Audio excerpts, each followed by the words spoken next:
the shot is really brief when you see Judd's body, right? Which is because instead of using the actor, they used a sculpture of Fred Gwynne's head. Oh, did they? Okay. And if I were Fred Gwynne, I would want to keep that. Oh, hell yeah.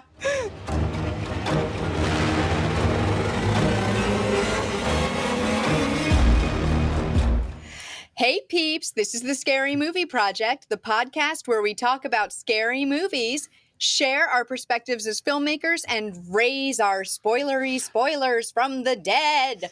I'm Tara. Hello, I'm Matt. After tragedy strikes, a grieving father discovers an ancient burial ground behind his home with the power to raise the dead. 1989. That's your summary, but the description of the tagline is just so much better. And should I say it? I'll say it as Judd Crandall would say it. Sometimes dead is better. 1989. So good. I'll do Judd Crandall for you if you want the whole time. 1989, Stephen King's Pet Sematary. This is one of my favorites. This is my favorite Stephen King book, and this is one of my favorite scary movies. It's a good scary movie. So before we jump in, we should acknowledge what time of year this is for our listeners, because it is not right now for us because we are recording a little bit early, but it is spooky time. I love spooky time. So happy almost Halloween, everybody. It's coming very soon. I love me some spooky time. I'm so excited for Halloween this year. Like my girlfriends are talking about, should we dress up and do like drag Halloween costumes? You should. So we're like trying to figure out who we want to be. Like drag who am I going to be? You can be like that in Rob Zombie's Halloween 2 when one of her friends dresses up. She says, "Who are you supposed to be?" She says, "I'm a dude dressed as a chick who's dressed as a dude." Like, I want to be, and his name is escaping me at the moment, but I want to be the main bad vampire in Lost Boys. Oh. Kiefer Sutherland's character? Yeah, Kiefer Sutherland's character with the spiky blonde hair. By the way, awesome clothes. He was awesome in that. Why have we not done that movie, by the way? I don't know. We need to. That movie's awesome. Yeah. Sometimes I feel like we're thinking so much about the lesser known movies that we forget some of the best ones that we Lost everybody Boys knows and loves. Is wonderful. Yeah. For another day though. Today, another day. I love me some Pet Sematary. Pet Sematary. So 1989 Pet Sematary. I guess the original. We can just say quickly, there's a sequel. It's a weird movie because it's like it's not good. It's not. But I've seen it like 10 times. I don't know how to explain why I watch it all the time. I just do. And we're gonna do the sequel next for our Halloween series. So I don't want to say the first two Pet Semataries. I don't want to say too much. I'll say it's not great, but I've seen it like 10 times. But we're gonna talk about it. And then I have never seen the second one, so I'm excited to watch it for the rest of our Halloween month. And then they made a remake a couple years ago, which I thought just swing and a miss. Haven't seen that either. Wasn't interested in the remake. No, the original is good enough. You can skip it. You'll be fine. So I have a quiz for you. All right, quiz. Bring it on. Okay. So obviously we know that this was adapted by Stephen King himself from one of his novels. That's right. Right? That's correct. Okay. The book that I've read 3 times now, I think.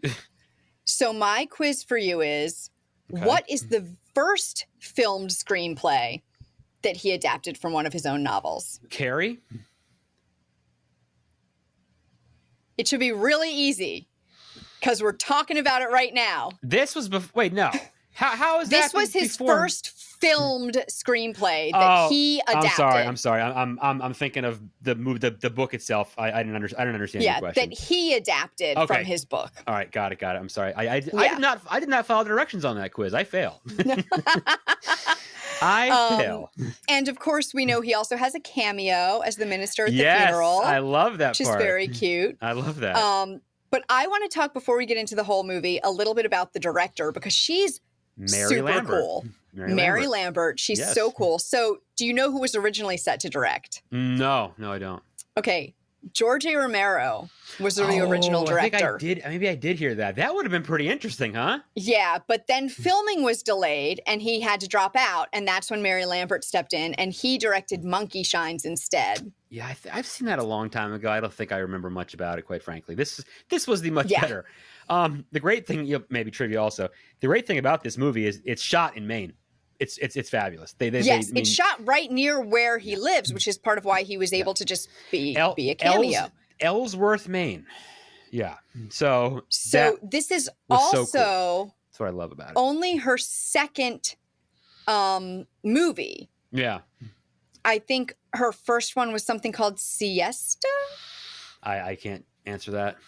But she had done a bunch of music videos. That's kind of a natural progression for a lot of directors. Including Madonna, Material Girl, and Like a Prayer. Did she do both of those? No kidding. Yes, that's awesome. They're so good. I was so excited that she did those. Now I'm gonna have to go watch those again to just kind of watch them again. Okay, that's funny. Yeah, when I saw that, I was like, oh, and those are so good. Like, she's awesome.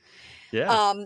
And I love this too. She said that one of the things that like makes her love horror is the opportunity that you have in that genre to make up your own rules as a filmmaker. Her quote, she said, "You can create a world that exists with its own set of rules. You can ignore physics, but the only thing you have to do is then adhere to those rules."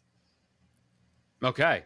So basically, you can make up your own rules as long as you just gotta follow them, adhere to the rules that you made up. Yeah, but she was saying she loves it because you can kind of make up your own rules, which I thought was really cool. Hey, I love making up my own rules. I kind of agree. I think it's a good reason to love horror. That's okay with me, making up your own rules. Awesome. Horror and sci-fi both, I think, and fantasy let you make up a lot of your own sort of rules for the world, and it's kind of exciting and fun.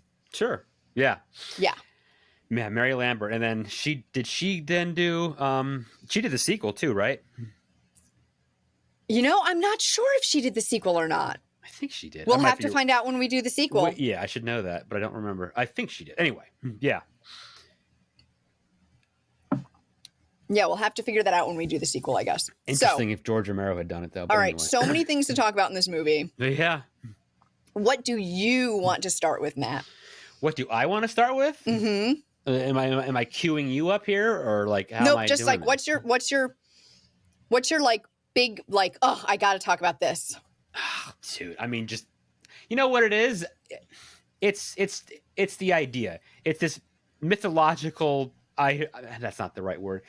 It's this fantasy idea that there's this place somewhere that is so spooky and so like powerful and haunted that can actually do something like, you know what I mean? Like, it's just so powerful that there's actually, you know, could there imagine being a place like that exists? I think it's fascinating. And I know he said that the whole thing is like a ripoff of the Monkey's Paw, right? Because the father, you know, you get all these chances to redo things, whatever. Right. But I mean, like, Maine is amazing. I want to live there at some point. It's beautiful. Yes, and she dragged the crew all over Maine. Yeah. Particularly to get those like going from the little pet cemetery to the Micmac. Is it Micmac? Is that what they're called? Yeah, the to the Micmac burial ground. Which was those were like a bunch of different places in Maine that she dragged everybody to. As a blueberry, so they built like the burial ground on like an old blueberry farm, I think. Yeah, I think I know. It said it was built on Mount Desert Island in Acadia National Park. Yeah. So that's awesome. So they did something in a blueberry field too. I can't remember where it was. So so you can take the whole like tour. I mean, everything is in the state. It's all done there. It's a little further up north. I don't go usually more north than Portland, but if you do go further, you can go see all these places. He lives in Bangor. But yeah. It's all up northeast part of the state, not too far north. It's beautiful. Yeah, it's pretty amazing. So it's just this. Yeah, it's just this amazing idea. There's this fantasy world almost where, yeah, like you could never think of like that existing in a real world. Like this is totally just his imagination, and this was his most personal his most personal story. He said it's the only one of his stories that actually scares him. Yeah. They lived in a similar situation in Maine at the time, near a road that was busy, not like this exactly, but and his kids would get too close, and I think they had a pet that ran off into the road.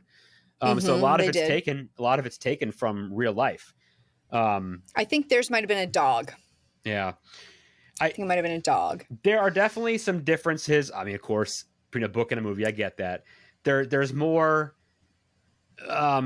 different. In the book, Judd's wife is alive for most of the book. She is already passed on in the movie. Fred Gwynne, by the way, is like the star of the show, right? Oh, he's amazing. Yeah. And apparently he was the only person they ever wanted for the role. Like Mary Lambert was just like, he's my only choice. He's it. And he had black hair at the time. So he was dyeing it white to play that role. His Maine accent, his down east, they call it accent, it's just perfect. So good. It's so perfect. To get too close to that road there, Wanda. He's amazing, and it's because I've met so many people that have made from speak like that, and it's so funny. And he's perfect, and he's this perfect old man that he knows everything. He knows every secret of this little town, and he knows what to do, and he knows he shouldn't be doing this thing with Lewis, but he does it anyway. The book and then the so there's a great scene where they're talking about Little God's Swamp is the name of it. The swamp they go through to get to the actual Micmac burial ground. And it's spooky, it's cool in the book, or sorry, in the movie, but the book, it's this terrifying place. It really is, where there's just like, I think St. Elmo's fire and everything you could imagine that would be like a harbinger of doom, and just so scary, the place to go through, the way they have to do it. They don't expand enough in the movie. I wish they'd give it more of that. And then when Gage comes back, I mean, he is the most evil, most like heinous creature that ever lived. I mean, his foul mouth, like, oh my God. Oh yeah. But so back to that forest that they're going through and all the creepy things in the book. Was there a Wendigo in the book? Because there was supposed to be a Wendigo in the movie. Yeah. They talk about the Wendigo in the book. And there are two spots where like Lewis hears something like large knocking down a tree, and like there's a crash and a howl. Yeah, and it was written for the movie. Like, I think it was actually filmed, but they talk about it in the book. They just took it out. And they talk about the guy that turned him onto the place, Stanny B, the rag man. And he talks about the rag man who talks about how he was the one that showed it to Judd, and Timmy Baterman, the father that actually buries his son there and comes back. And when Gage comes back from the dead, he's this unholy like monster. His foul mouth. Oh my God! I wish they had put that in the movie, but you can't do that with like a 3-year-old, 2-year-old kid. You just can't do that. Right. Well, they were very careful about what they did with him. Like, there was concern about him being like the impressions that he might get, but they were very careful. They shot all the horror stuff separate, like the disturbing stuff separate from him. And then like they used a dummy for a lot of the more intense stuff. And they actually, it's interesting because, normally with a kid that age, they would use twins. Mm-hmm, right. Like his older sister is Ellie is twins. Those are twins. Although Blaze one of them gets something, Blaze and something else, but Blaze gets the more prominent, like, what a great name, Blaze. Like she gets the more prominent billing. The other one is Ellie too. Right, exactly. But they didn't cast twins for Gage because Mary Lambert was so impressed with Miko Hughes that she was just like, nope, and she like fought for him. Yeah. So it's just that one little kid. So of course, if you know him, he's Heather Langenkamp's son in Freddy. Is it the Final Nightmare, the one where they're living inside the world of like Nightmare on Elm Street? He's in that. He was in Full House. So here's the coolest thing for me, right? So one of the Monster Manias I went 10 years ago, a long time ago, had the whole cast come. I met Lewis, what's his name? What's the actor? I can't remember his name. Denise Crosby, the mother. Miko Hughes, Brad Greenquist that plays Pascal, and the dude that plays Zelda, the sister. A guy played that part. Yes, it's at least as an adult watching it, it's pretty obvious that that's a dude. Yeah. So, well, a lot of people, I think they always mention it because a lot of people I don't think know that. So, well, they apparently auditioned a bunch of young girls, like, because she was supposed to be like 13. Yeah. And they auditioned a bunch of young girls, but they couldn't. She wasn't scary enough. They weren't scary enough, and so they cast Andrew Hubatsek. Yeah, so I had everybody so that sign. There would be just something off about her. Right. I had them all sign I had the poster with the one sheet that you'd see, and the best part of my poster is it says coming soon to video cassette, which is the greatest part of it. and it's signed by like 5-6 people. It is one of the like treasured things that I own in like my collection. Like I love this poster to death. It's so great. And that was so cool to meet them because I don't know. This story to me is just like amazing. I really have read the book, I think 3 times now. And the movie, look, it is not the scariest thing you're ever going to see. There's some corny parts, there's some campy parts to it, but it's really good. I think it's really spooky. But it's a very true struggle, I think, that people have, right? This desire to have back the loved ones that we've lost, whether they're people or pets or guy. If I could bring my dogs back, I know I would probably just do it no matter how bad it might turn out. It's interesting. Somebody asked me why I thought it was so cool once, and I think I told them, I know this doesn't make sense, but I want to live near somewhere like that. And when I say that, I don't want to be because I want to go like bury a person there. I want to be very clear about this. but I want to like be near somewhere like mysterious like that, or somewhere that has like power like that. Because that's the whole thing, is it's impossible to resist this power, right? Right. Like that's what it's all about. How far would you go, to do something like that? And well, I don't know. I don't know how possible it would be to resist the power if you didn't have Judd whispering in your ear that it was possible. And I'd be hanging out with Judd all the time too. We just sit on his front porch and drink, Budweisers all night, right? Yeah, and that's something Mary Lambert said, that he was kind of supposed to be the like bad angel and Pascal was like the good angel. Yeah, exactly. So like he should be ignoring the friendly old man. Yep. So I don't know. For me, like it's reading that book so many times, that's where my story. But this movie is really good. It's pretty faithful. Again, you got to take liberties. Not everything is perfect in it. Like I said, shot it in Maine. Really cool that Judd's house was this little house that they built this giant facade and exterior on, and they had to light that on fire with a bunch of asbestos and building the Pet Cemetery. Yeah, they had to they had to like encase the real house. Yes, they did. So when they burned it, wouldn't burn the house. So that when they burned the facade, it would only burn the facade. And they apparently had to build sets for all the interior shots of the house because the rooms were so tiny you couldn't get all the camera equipment in there. Yeah, because when Gage comes back, everything has gone to hell and it's haywire and everything looks crazy. Yeah. Speaking of the house. Yeah. You know that tree that's out front that Ellie swings on? Yep. They dug that up from a field somewhere else where they had seen it and moved it to the front of the house because they wanted like a perfect house with a tree. They had time for it to grow one, right? Of course. So I will mention something that you should, before I forget, you should see.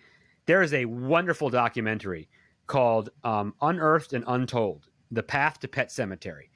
And it is a whole making of, I think it's like 2 hours or so, interviews with cast and crew, footage from on the sets, really wonderful stuff. Drawings of how they did all this stuff and exactly what you're talking about. Digging up footage of them dragging in this giant tree, building the fake sets, doing the explosions, showing how Dale got he caught a burn from one of the explosions when they were doing it.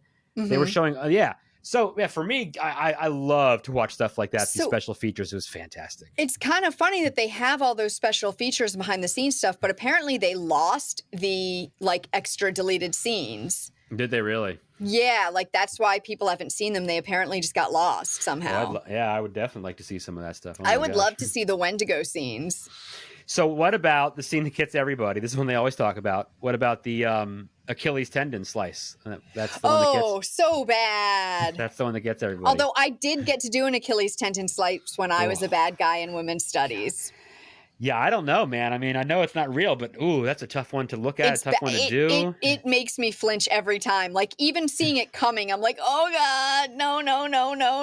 So, for happening. those that don't, that's when Gage comes back, when he buries him, and Judd's looking from under the bed, and he's crawling around, and he's down on his hands and knees, and Gage comes out, and he has his dad's scalpel, and he just cuts him right on his Achilles. Oh, man.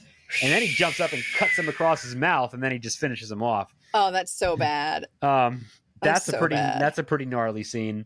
I'm trying to think of some other just great. Oh, so of course I love the Orinco trucks. The Ringo truck, trucks drive up and down the road all night long. Yeah. Yeah. And they drive those trucks. And of course, right before he kills, Gage gets run over. The truck driver's pulling out of the warehouse or whatever, and he's rocking out to Sheena is a Punk Rocker by the Ramones.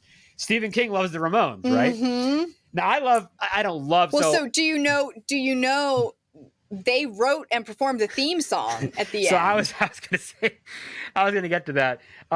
Greatest song ever? No. The video's pretty funny. It's actually like shot in a cemetery. It's pretty lame. I don't want to be buried in a pet cemetery. I'm cool with the Ramones. I saw them open for White Zombie. One of the best concerts I ever went to was the Ramones and White Zombie. That was pretty amazing. I'm cool with the Ramones. They got some good songs. Sheena is a Punk Rocker is a great song. Yeah, Pet Sematary theme, not so great. But anyway, yeah, okay. He's rocking out to that when he's driving the truck before he runs him over in the road. And he says, Lois, get the baby, get the baby. Get the baby. Oh, man. And then you see him just like that, like slow motion of him just like releasing his like, oh, man, I can't even. That was shot well. It was done well. It was done tastefully. They show his shoe rolling around. They don't show a disgustingly mangled body, but it's like, oh, dude, like, how do you move on from that? And would that, I mean, they talk about the power of that place. Like, that is something that, if you're a 2-year-old kid died, you would basically lose your mind, and you would maybe do something like that if you could. I don't really know what to say, because I don't know how you recover from something like that. Yeah. Well, while we're on the mother, can I just Star Wars shout out Tasha Yar? Denise Crosby? She plays Tasha Yar. Yep. Oh, okay. Yeah, I've not seen her in a lot of stuff. She was in oh God. I think Star Wars might have derailed her career a little bit. It was Star Wars? Which Star Wars? I mean, Star Trek. I didn't mean to say Star Trek. Star Trek. I was going to say, I don't remember her in a Star Wars movie. Okay. I don't know why I said Star Wars. She's been in a bunch of. She's been in other stuff. She might have been in Walking Dead an episode, maybe too. But yeah, I think she's great as the mom. I love her at the final scene when she comes back and she's all gross and he's playing cards waiting for her. Oh my gosh. Oh yeah, and they kiss. Yeah, gross. And then she just pulls up the knife. Yeah, so gross. Oh, and of course, the story they don't touch on a lot is the housekeeper, Missy, right?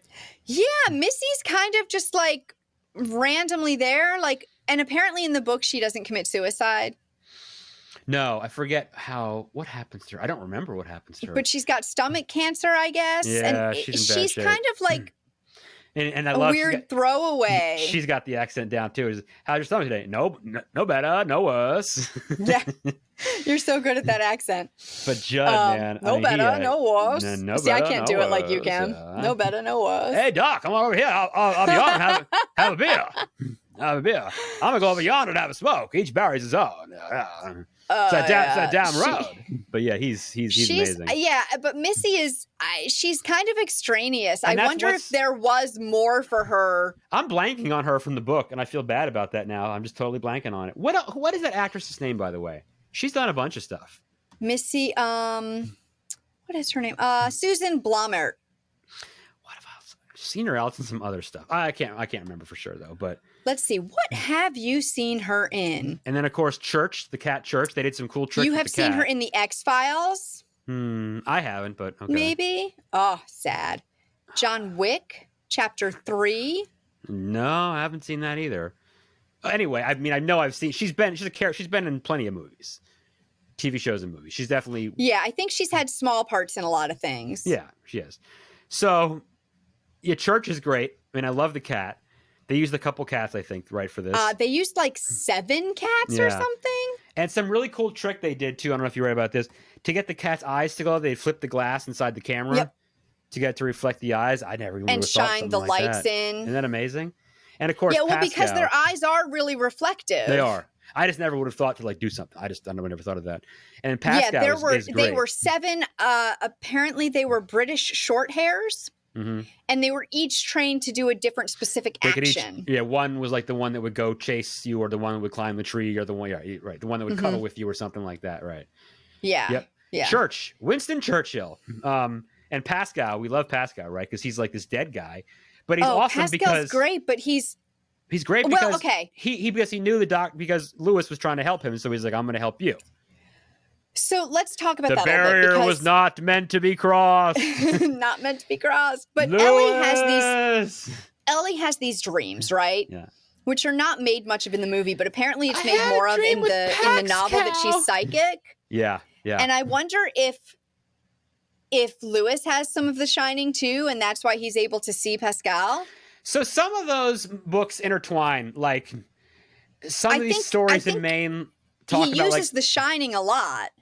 They some of these stories intertwine. Like some of these are set in Castle Rock, so it's a couple stories of Castle Rock. Mm-hmm. Some will reference like, what happened to the Camber family in Cujo over in this city, or they'll reference like Pet Sematary and things like that.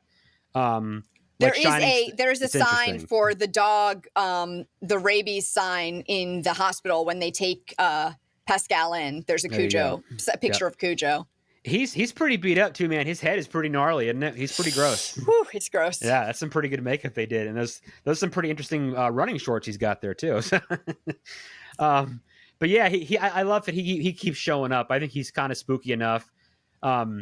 His father-in-law, of course, what a guy, huh? I mean, my goodness, wow, such a dick. At that funeral, could you imagine that? Oh my Lord. Well, and her parents are you killer of children. It's like, whoa, dude, you need to chill out. I mean, Rachel's parents are kind of dicks the whole way through, because if you go to like her flashbacks where she's like left home alone with her dying sister.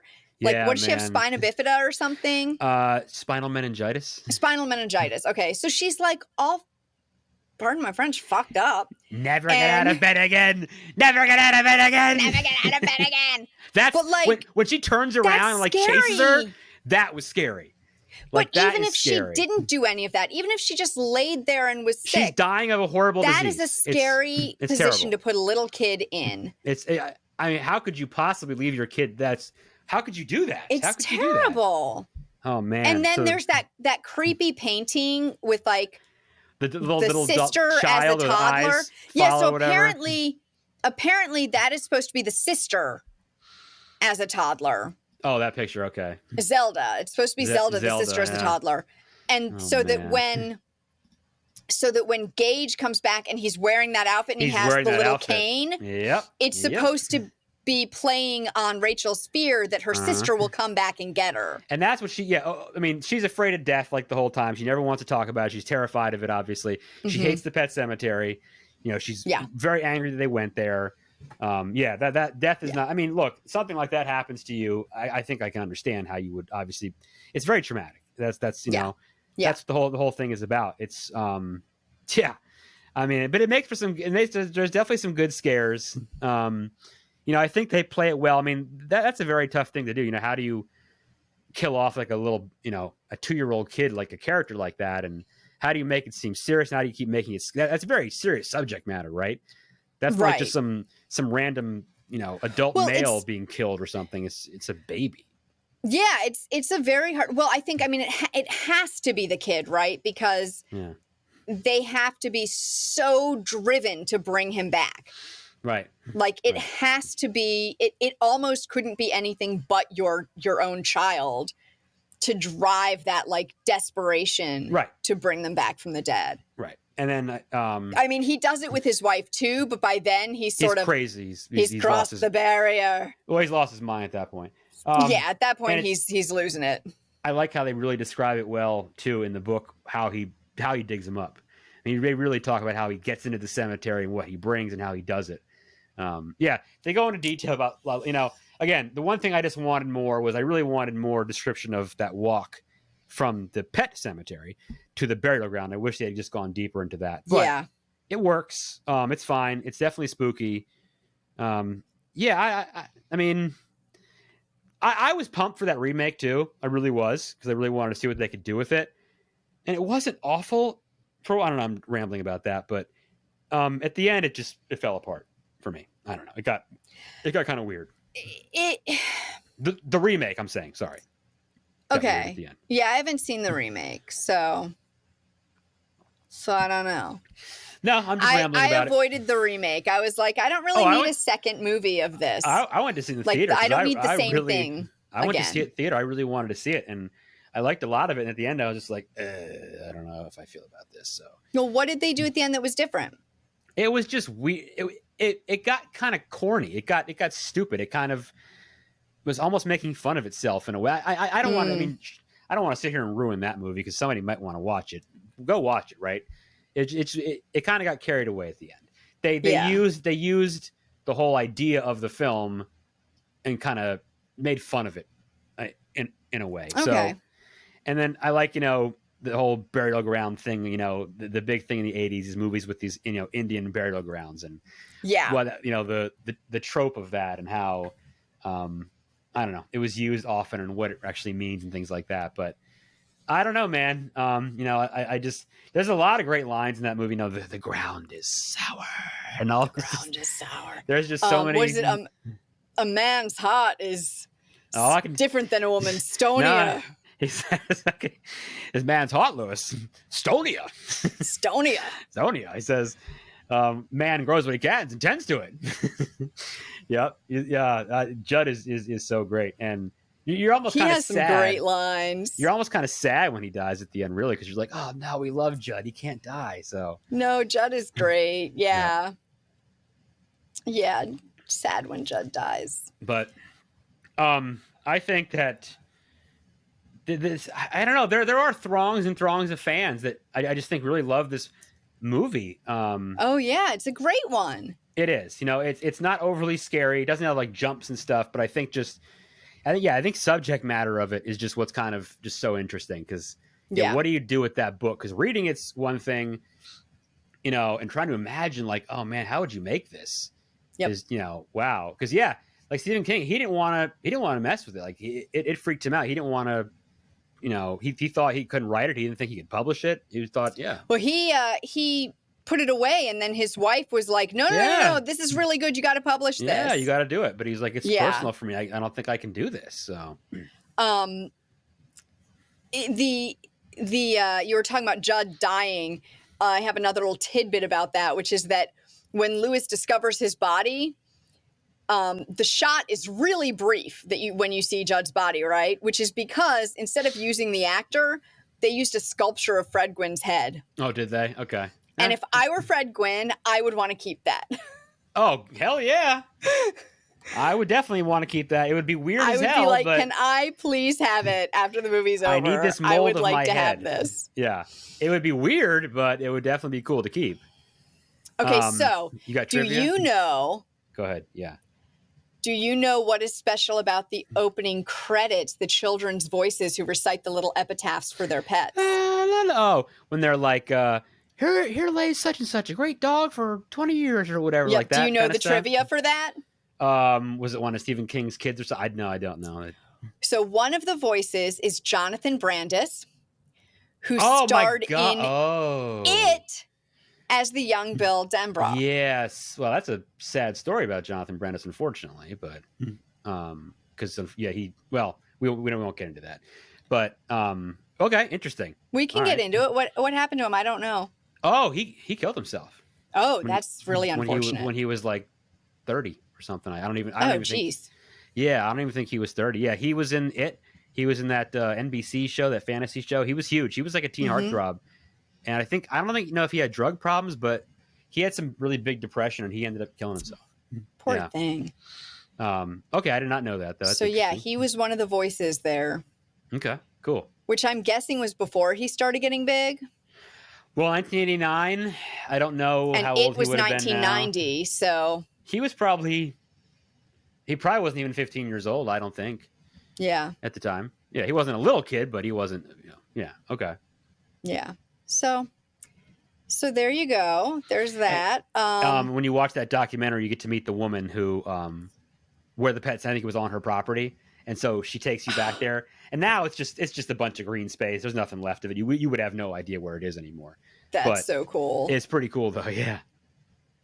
Oh, oh God, this was another funny one that I wanted to share though. So the scene when Pascal comes in and like shows up while Lewis is asleep and he's like, don't make me tell you twice. That scene, they had to film it twice because originally they had they had Lewis sleeping shirtless, and they thought it was like too sexy. Oh my God. So they refilmed it with him in pajamas. You know what though? Isn't that scene great when he wakes up and his feet are all muddy though? Yes, I love that. It's so good. It's such an easy like trick. I know. It's such an easy thing to do to like show that something like supernatural has happened. Right. Takes no in-camera tricks. It takes no CGI, nothing. It's just so easy and so good, and it says so much. I love it. Mm-hmm. I know. It's a great part, great scene. And then later when he gets near the end, when he gets out of bed and he wakes up the day after he buries Gage. Oh man, when he rolls over on the bed and he hits his head on the table. Oh, dude. Yes, he goes like 100 miles an hour into that. Dude, you would not just get back up after that. Was it just me, or was that maybe an accident? I felt like maybe that was an accident, that he did that in the shot and they just kept it, because if he really did if they were doing that on purpose, he would have had like a gash in his head. Well, I know, or at least a big bump. Yes, you would have been jacked up from that. I don't know, but yeah, that was one of them. That was painful as all get out, I guess. But oh man, yeah, what was I going to say? Oh gosh, I lost my train of thought. Now I had a great. Well, I'll give you another thing that they changed. So in the original cut of the film, the Paramount executives thought they thought it was too long, right? So they removed that excess footage, which we don't know where it is now. Yeah, okay. But they also decided the closing scene was not like hardcore enough. Okay. So they reshot it to make it more graphic. Okay. Yes. Yeah, I have. Okay. So the way the movie ends is not at all like the book ends. They're completely different. I actually like the book ending better. I would prefer the movie would have done that. They didn't do that in either this one or the remake, and I won't say it because I won't ruin books. I'll ruin movies for you, but I won't ruin books. Go ahead and read it. I like the book ending better. Yeah, so the executives goried it up a bit.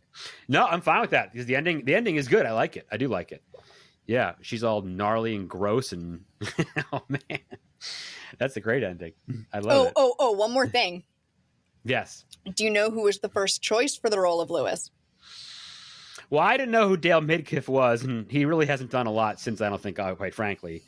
But no, I have no idea. Bruce freaking Campbell. Okay. I think that would have been good. I think that could have been I don't know, it would have added, I feel like, a little bit more of a dark comedy? Humor element to it. Bruce Campbell's, this is definitely not any sort of comedy, so that would not have worked, but that would have been interesting. It would have been a different movie, but I think it still would have been a good movie. Okay, yeah. All right. What is your favorite scene in this movie? Ooh. It's our new feature. What is your favorite scene? Oh my gosh, there's so many good ones though. Okay, you know what I love in this movie? It kind of makes me giggle. The cat eating the pork chop. Oh, the steak when he feeds him? When he throws in the pork chop, which apparently was really hard to do, but I love that moment. Be dead. Yeah, I love that moment. But I like the I don't know, the sister stuff creeps me out. Yeah, that stuff is pretty spooky, isn't it?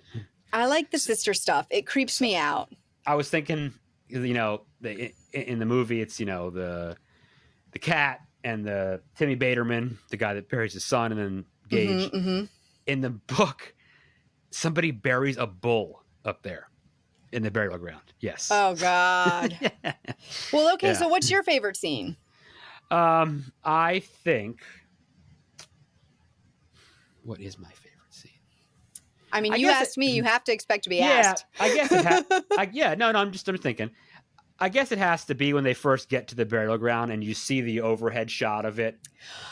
Oh, and it's like kind of nighttime. That's really good too. And the sun is just setting and it's cold and Judd's just sitting there lighting his cigarette. And it's just like this really spooky time of day. And you're just like... You bury your own. Each buries his own. Each buries his own. I'm going to go yonder to have a smoke. And he's just sitting there hanging out. And I love too the when sun he's setting. Talking. It's like winter. It's like this very spooky time. I love when he's talking to Lewis later though, and he's like, "Oh, how's your cat?" And he's like, "No, it's my daughter's cat." And he's like, "No, it's your cat now." No, your cat now.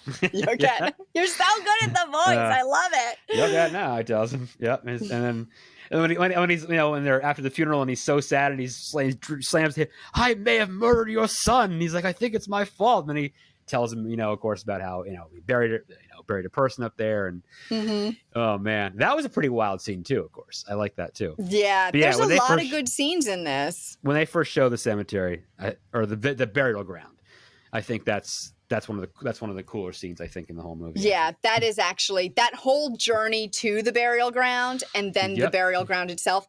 I might change my mind. That might be my favorite scene too. Okay, yeah, I might steal that one from you. That's visually, that's a really strong scene. They built that sequence. Set.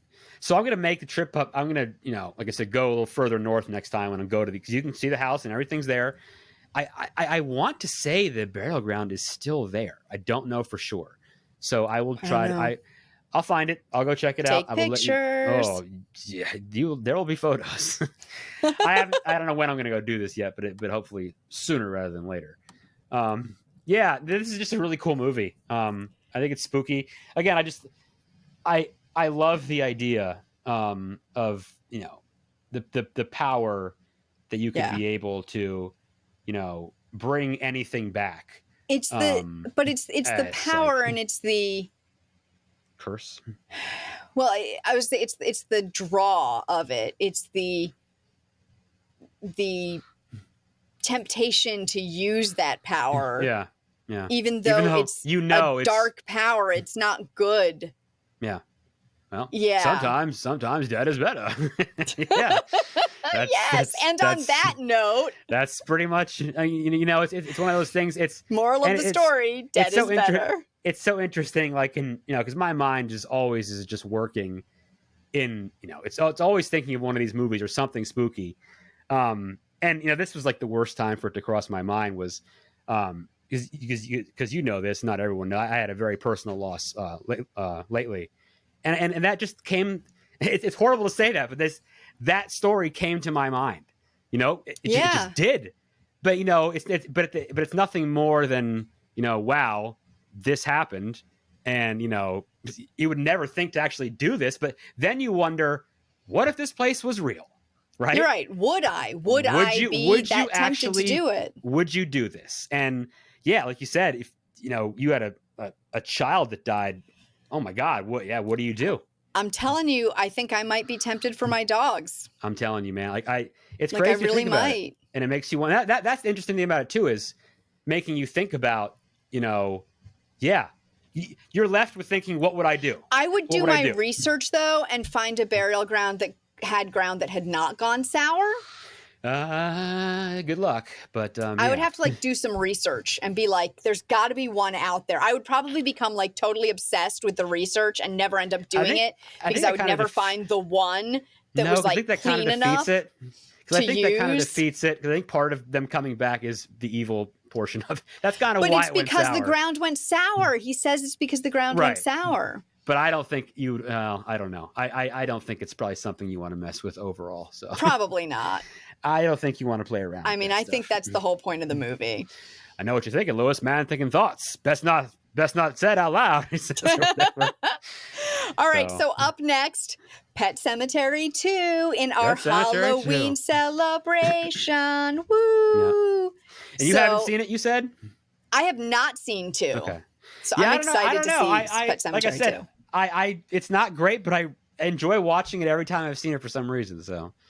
Yeah, I'm very excited to see it. So we're doing Pet Sematary 2 next.